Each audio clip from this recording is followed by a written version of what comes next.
ఏపీలో వైసీపీ ప్రచార జోరును రోజురోజుకు ఉధృతం చేస్తోంది. ఓవైపు జగన్, మరోవైపు విజయమ్మ, షర్మిల తూటాల లాంటి మాటలతో చంద్రబాబునే టార్గెట్ చేస్తూ ప్రచారంలో దూసుకెళ్తున్నారు. ఎక్కడికక్కడ రాజశేఖర్ రెడ్డి ఆనాడు చేసిన పథకాలను గుర్తు చేస్తూ టీడీపీ ఇప్పటివరకు చేసిందేమీ లేదని చెబుతూ ఓటర్లను ఆకట్టుకునే ప్రయత్నం చేస్తున్నారు.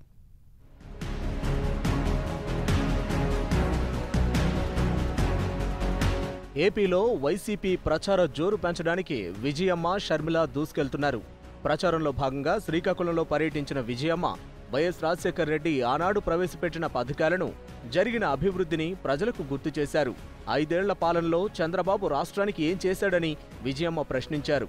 అధికారం వచ్చిన తర్వాత తిత్లీ తుఫాన్ బాధితులను జగన్ అన్ని విధాలా ఆదుకుంటారని ఆమె హామీ ఇచ్చారు. చేశానని చెప్పి ఓటు అడిగే హక్కు మీకు ఉంది అని చంద్రబాబు నాయుడు గారిని అడుగుతాను.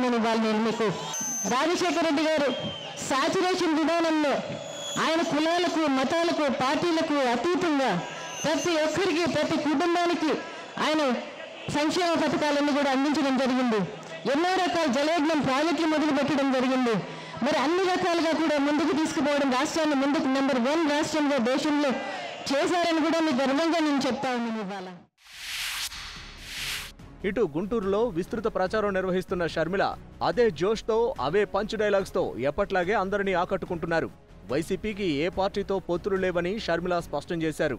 ఆ అవసరం కూడా తమకు లేదని, సింహం సింగిల్గానే వస్తుందని మరోసారి చెప్పారు.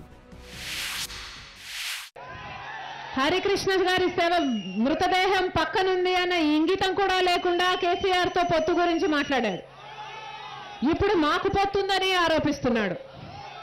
బీజేపీతో 4 ఏళ్లు సంసారం చేసింది చంద్రబాబు గారు. ఇప్పుడు మాకు పొత్తుందని ఆరోపిస్తున్నారు. మాకు బీజేపీతో పొత్తు లేదు, కాంగ్రెస్తో పొత్తు లేదు, కేసీఆర్తో పొత్తు లేదు, మాకు అవసరం కూడా లేదు. సింహం సింగిల్ గానే వస్తుంది. మొత్తంగా జగన్ ఓవైపు జోరుగా ప్రచారం సాగిస్తుంటే, అటు తల్లి ఇటు చెల్లి ఇద్దరూ జగన్ కోసం ప్రచార భేరీ నిర్వహిస్తూ జనంలోకి వెళ్తున్నారు. వైసీపీ అధికారంలోకి వస్తే తాము చేయబోయే పనుల గురించి చెప్పి ఓటర్లను ఆకట్టుకునేందుకు ప్రయత్నిస్తున్నారు.